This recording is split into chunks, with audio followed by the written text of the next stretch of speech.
Ladies and gentlemen, our third fight of the evening is scheduled for three-minute rounds in the AFC Amateur Lightweight Division.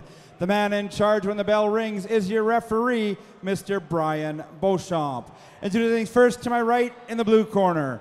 This man is a mixed martial artist. He comes in at 5 feet 11 inches tall, weighing at 153.5 pounds, representing House of Pain Combat Academy from Cranbrook, British Columbia, Adam Cold Skills Wills. And introducing the opponent to my left in the red corner.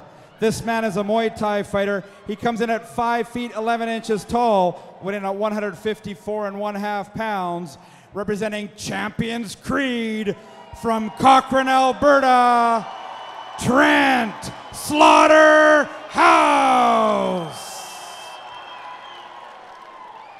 And here we go. Adam Wills is definitely stepping into hostile territory as round one gets underway in this 3-round amateur bout here at AFC 10. I'm Dave Stanford with my co-host Dean Panis. With the touch of the gloves, we're underway with our third fight of the evening here. And we can hear the house chant starting early here in this third fight. And these two get into it right away, clinching up against the cage. Wills looking for the underhooks on House. Yeah, he's going to be looking for the takedown here pretty quick, Dean, I think. As he softens House up along the fence with shots to the body. And straight away, the Muay Thai instincts of House come out. The clinch comes on and the knees start flying. But Wills with a knee of his own to create some distance with House. And a nice knee to the body by House. A lot of times when a local fighter comes out to a pop like that with the crowd noise, they can get an adrenaline dump early. As we get into this, we're a minute into the first round. It looks like Trent House is starting to settle in a little bit more. It's always great to have that, let's say, home court advantage, or in this situation, a house court advantage. But as the fight goes in, the instincts take over. You just, you get in your right place in mind, and you're able to settle down and start to relax, and that's when the true skills come out. Yeah, no, and you see House, he's relaxing, he's sitting down on his punches now. Oh, and Wills finally gets his fight to the ground and quickly transitions to mount. House was looking to roll over there, but I think you see how Wills has got his leg hooked in there and didn't allow him to get out of there and roll. Moving into the half guard of Trent House.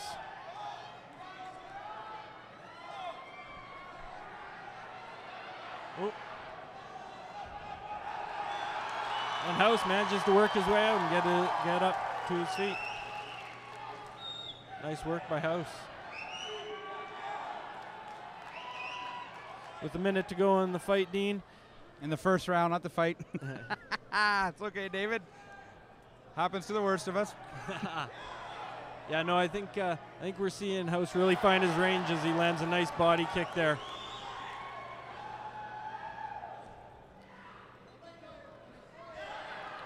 As I look up at Adam Wills, I can see heavy breathing coming out of the mouth, and cardio might be starting to become a factor in this fight for Adam. Yeah, for House's part, he looks really nice, calm and composed here as Wills has got him pushed up against the cage. Trying to spin out, lands a really nice knee to the body. Wills is trying to get that underhook and take this fight to the ground, but he's just not able to. House is really doing a good job of keeping his balance and keeping this fight upright. Just as I say that, down they go. But it's House who takes the back of Wills and sinking in a rear naked choke here. Will he last till the end of the round? And he does. Good job by Wills to tough out that submission attempt by Trent House at the end of the first round. Yes, as the round progressed into the second and third minute, Trent House seemed to become a lot more comfortable, a lot more relaxed. He was able to work the distance in the stand-up battle. I saw him slip a couple shots thrown by Adam Wills as early on in the fight. Like I said, it's great to have the crowd behind you, but sometimes it can be a detriment only because it gets you a little bit too worked up, especially with these kids young men that are early on. As we go to the replay, and we can see the takedown attempt here by Adam Wills. Yeah, it was almost a wizard there, and as soon as they get to the ground, you see him almost seamlessly transitioned the mount, and House almost thought about rolling there, but he knew better than to give up his back so quickly. I mean, other than that, we saw it go down to the ground again later, but for the most part, Trent House has done a really great job tonight of keeping this fight up on its feet in his domain where he wants it, where we've seen him clearly outstriking his opponent. Here we can see the scramble, I believe the start of the scramble, when Trent House goes to sink in the armbar, and Adam Wills is going to stand up, and Trent's going to do a great job of the reversal here. What I believe has happened is you can see him throw him off and bring the fight to his feet. It's a big difference in the amateur in Calgary without having the strikes to the head of a grounded opponent. Yeah, it really takes away probably the biggest weapon in your arsenal when you go to the ground nowadays, with no ground and pound to the head of an opponent. But having said that, fighter safety is paramount, whether it's amateur or professional, and you know, if these guys want to turn pro, they need to look out for their health. Adam Wills tries to throw a Superman punch that comes up quite a bit short, as Trent House was able just to step backwards. Yeah, and House closes the distance nicely with the three-punch combination. Looked like he delivered a knee to the head and had to be reminded by referee Brian Beauchamp that that is not allowed in an amateur MMA bout. Again, he was tempted with the head kick there, Dean, had to turn it down. House gets the fight to the ground here. In the mount position he lands, but Wills, very skilled, gets his leg in there and gets this fight into his guard. House on top in the half guard of Adam Wills. Now at this point, he's got two choices, either work body shots or try and work his submission game. And that's one thing I think is really nice about the amateur MMA rules that preclude the strikes to the head, is that it forces these guys to learn that submission game. You know, when you're mounting, you can't punch the guy in the head. What are you going to do? Are you going to go for an arm triangle? Are you going to go for an Americana, a Kimura, an arm bar? It really makes them grow as fighters. And without being able to throw strikes to the head, we're going to see a lot of fights to the ground. I just invented for Trent House, anytime he's on the mat and he's in top position, I'm going to call it the penthouse. Well, it looks like pent-up anger and frustration there, as he didn't really know what to do once they got down there and he couldn't punch his opponent in the head anymore. Easier just to bring it back to the fight where he's got it where he wants it, as he starts unloading here against Adam Wills up against the cage.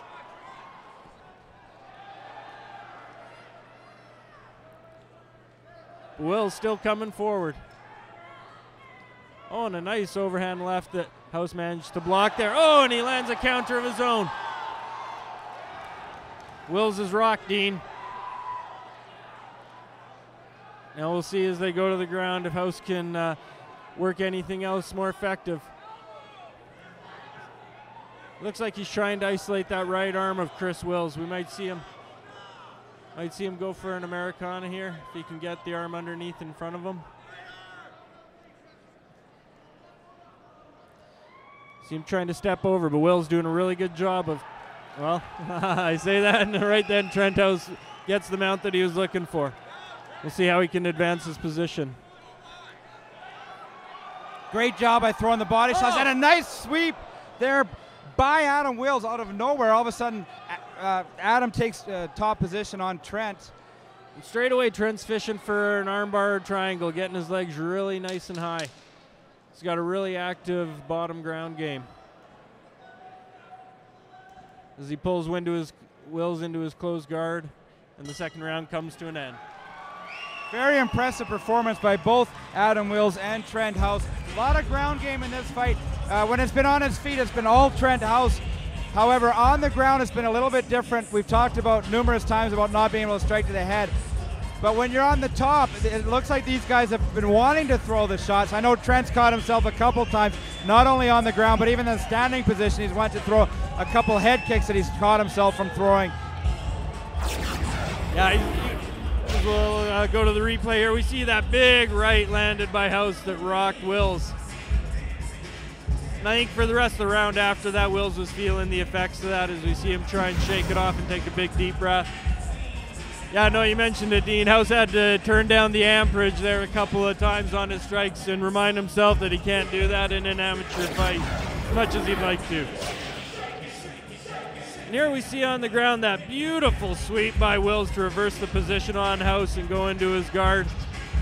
Again, limited here as he's not allowed to strike to the head. one thing that really stood out for me is how active House's ground game is on the bottom rather than the top. He doesn't look as comfortable going for the submissions when he's got the mount or he's inside control. As soon as he gets to his back, though, he's fishing for a triangle. That's not there. He's looking for the arm bar. So really nice stuff out of him on the ground as we move into our third and final round here. That's a very good point, David. A couple times Trent's been on his back and he's gone for the armbar. Once he went for a triangle, but when he's on top, except for throwing those left hands to the body in that one exchange, he hasn't done a lot of damage on the top position. It's more like a grinding wrestling style, which is going to get stood up when there's no strikes allowed to the head. Well, and Brian Beauchamp knows that without the head strikes, it's going to limit things. It's a 3-minute round. He's not going to let these guys lay and pray for as long as you might see in a pro fight, where some referees are liable to let it go a minute, 2 minutes. In the amateur game, it's not going to last long, and it's good because then these guys can get back to where the other one wants, and that's standing as you see Trent House tee off on Adam Wills against the cage. And land a really solid body kick to the solar plexus of Wills.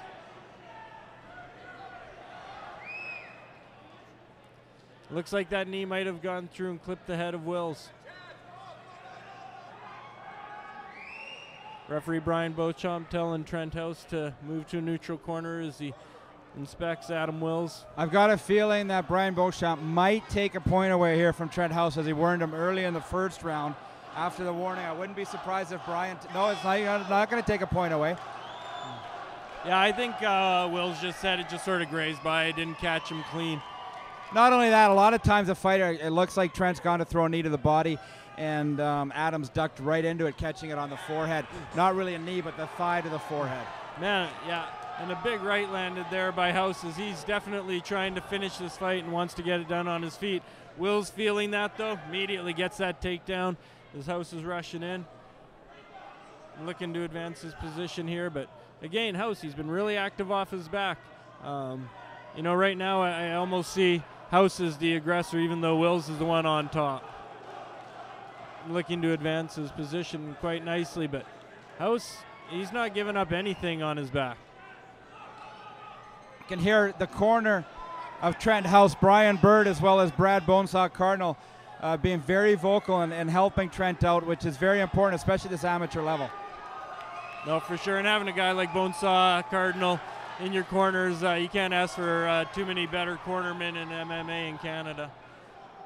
Definitely one of our more experienced lighter weight fighters. As Wills again gets that takedown, and I'm really curious, you know, how much are the judges going to score that in this amateur bout? Because they're not allowed to inflict the damage like they could in a pro bout, but he's still getting these takedowns. In this round alone, we've seen Wills land 2 takedowns. In a pro fight, that counts huge. But we might not even need the judges, Dean, as Trent House is fishing for a triangle here, trying to work that over. He's just got to pull his foot down under behind his knee, and he's got it. It's locked in, and there's the tap from Adam Wills. This fight's all over. Very impressive performance by Trent Slaughterhouse. We talked about it earlier on. Having the fight in your corner is a huge advantage. Brian Bird was right in the ear of Trent House, walking him through. Trent had that triangle, but it wasn't very deep. You could hear Brian say, grab your ankle, pull your ankle down behind your knee, secure his right knee, and Trent Slaughterhouse did exactly what his coach was telling him to do, and that led to the submission victory. Yeah, let's look at that replay here. You see him, and this is where Bird was telling him how to adjust his position, and really he couldn't have asked for a better place to be when he got to this finishing moment of the fight, where he's got his coach right there, a foot away from him, walking him through. Okay, get it tight. Now reach up, pull your leg under, get it right behind your knee, pull the arm across now, and squeeze. And right away Adam Wills is tapping. Just beautiful stuff from Trent House.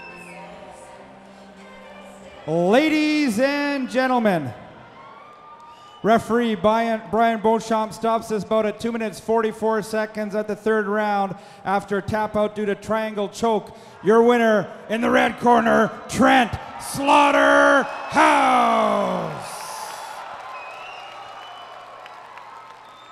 Fantastic stuff from Trent Slaughterhouse with just 16 seconds left in the round. He definitely did a great job of working his opponent, Adam Wills, over throughout the fight, who was game, landing several takedowns.